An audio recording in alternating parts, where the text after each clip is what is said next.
Hey y'all. So today we are going to be doing a language dive that focuses on page 12 of Farewell to Manzanar.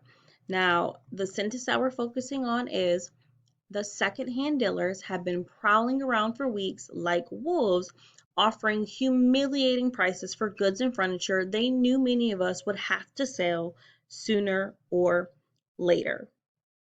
Okay, so take a second to think about this sentence and think about what this sentence means to you. Take about 15-20 seconds to write down what you think.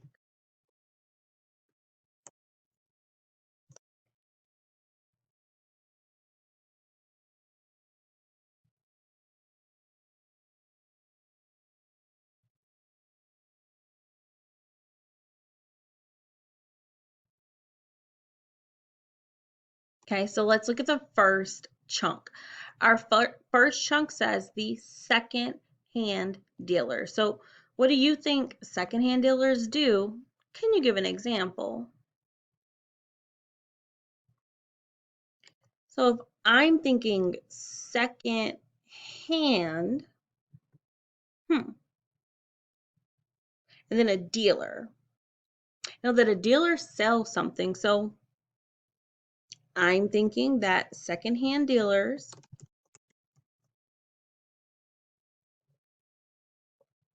buy people's used items, belongings, let's say, and resell them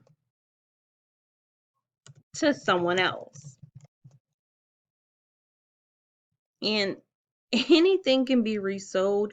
So an example may be um, maybe like a store that you sell your belongings to. I know here we have something like Plato's Closet or a thrift store. Well, thrift store you donate, but something like Plato's Closet where you sell your belongings so someone else buys it and then they resell them.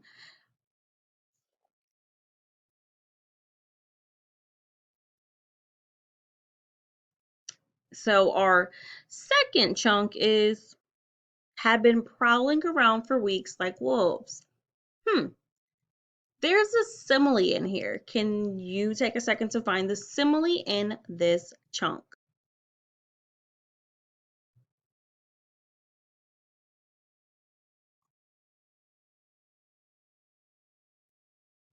And of course, like wolves is the simile. We know that a simile has that comparison using like or as, right? But why do you think the writer used this comparison to describe the second-hand dealers? The easiest way is to use your simile. What might a wolf do, and how might that compare to a secondhand dealer? Take about 10 seconds to really think about that and jot down what you think the answer is.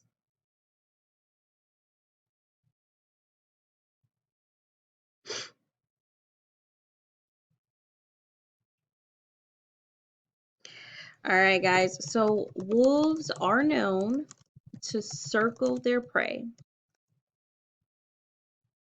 before attacking. And the secondhand dealers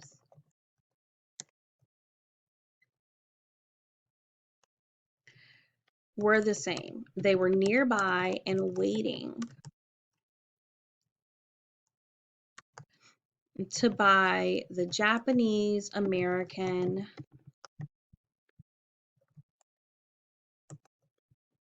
belongings for very low, unfair prices.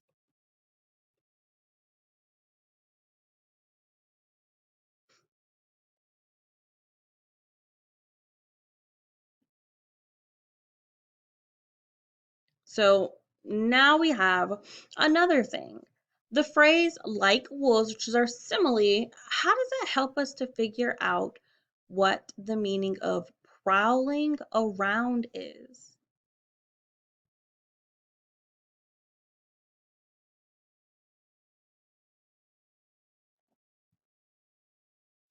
So if we take into context the like wolves, we know that prowling around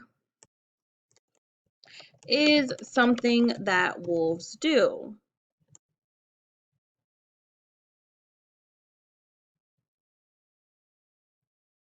We know that wolves like wait on their prey. That's why they circle them before they attack. So we can guess that prowling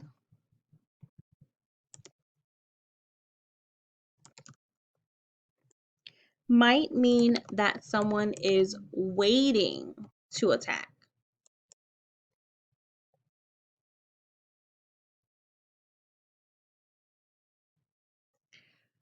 So, what does the connotation of prowling around convey about the secondhand dealers? Now, guys, connotation is the emotional association with a word. So, think about prowling around. What does that tell us about the secondhand dealers?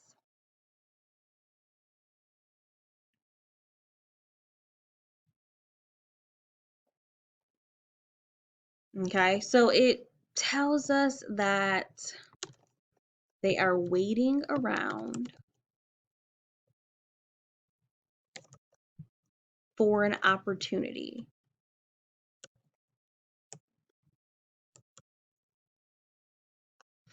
to take advantage. Guys, prowling around is not a positive thing. It is a negative connotation. So they are waiting around to take advantage of the Japanese Americans at this time. So let's look at chunk 3. Now, chunk 3 goes even further and it says offering humiliating prices. So we think about the connotation of the word humiliating and what that conveys about her, about the Wakausuki. Sorry if I pronounced that wrong, guys. About her family experience, okay?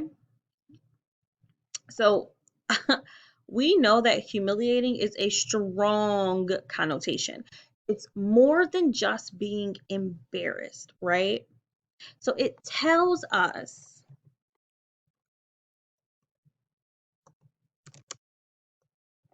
that this family and other Japanese Americans were extremely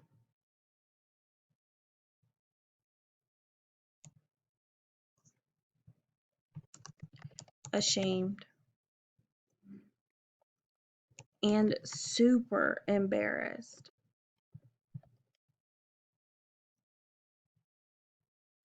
by the prices being offered.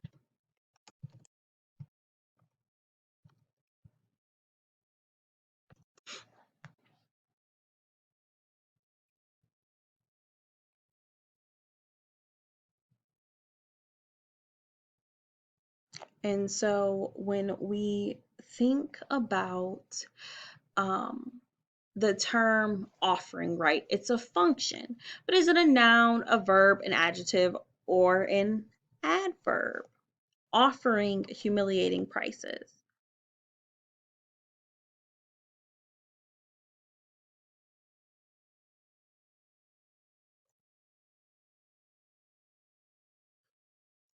So you need to think about who is offering humiliating prices, and that's the secondhand dealers, right? They're nouns. It's a noun phrase. So something that describes a noun phrase is an adjective.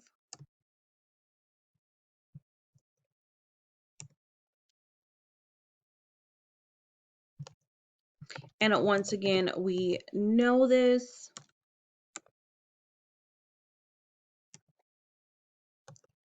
because it's describing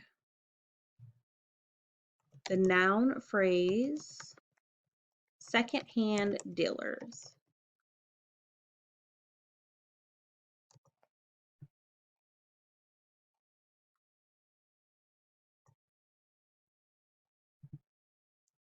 Split that up so that you guys can see where my answers start.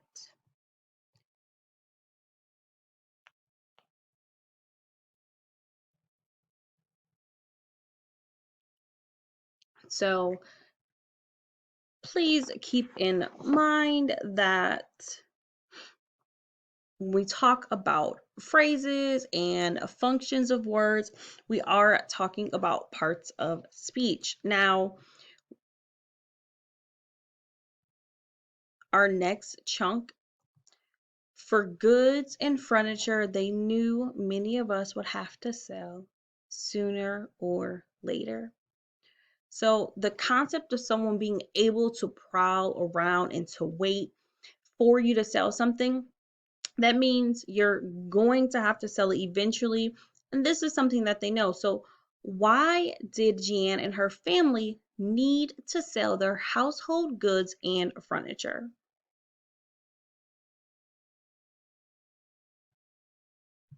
We know from reading the book so far that they were being forced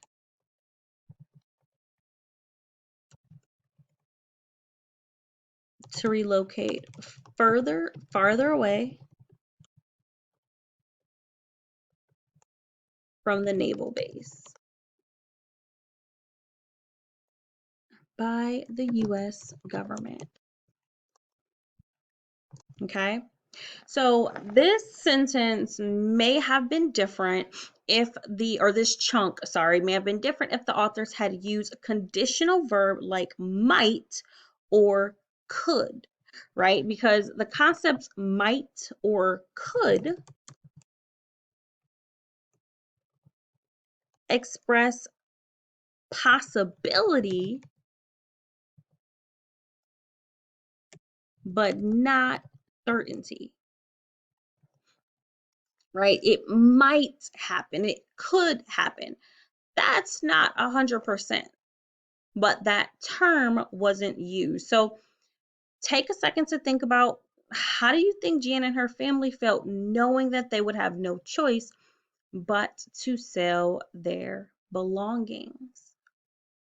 And then what words or phrases in this chunk or other chunks add to your understanding? So basically, how do you know?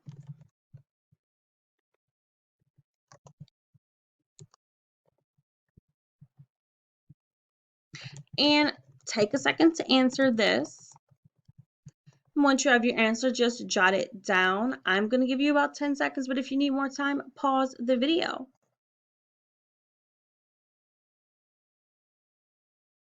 So now let's look at the full sentence, guys. Let's look at the full sentence. It says, the secondhand dealers have been prowling around for weeks like wolves, offering humiliating prices for goods and furniture they knew many of us would have to sell sooner or later. So, what does this sentence tell us about the relationship between Japanese Americans and some non-Japanese Americans during World War I? Right? So, these people have to leave their homes and go somewhere else, and we have people that are offering them humiliating prices for things that they're going to have to sell, and they're just waiting around, right? So that kind of tells us how Japanese Americans were being taken advantage of during this time, and it also suggests that they were not seen as equals or treated with respect